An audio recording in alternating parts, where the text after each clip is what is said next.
Ndị be anyị ekelekwa m dịka mụ nwa Chukwuebuka Ucheagwu. Unu ma na anyị nọ n'akwụkwọ. Mana nwee ife pụrụ iche nchọ ka m wetara unu taa. Lee na akwụkwọ a, Igbo Deities. Ife anụwa bụ akwụkwọ art book nke Sirius Ugo art mepụtara.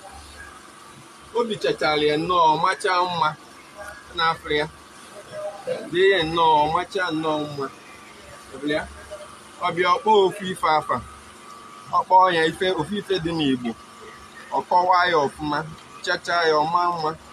Deities, ụmụ agbara niile dị n'Igbo, ụmụ mmụọ niile dị n'Igbo, o bipụtasịrị ọfụma, kọwasịa ya. Ọbịa na nke ọhụrụ, ọkpọọ ya afa, ọkọwaa ya. Ịfụrụ kịta enu na ala, ọsị Chukwu si, Chukwu is eze enu, while his wife is aja ana.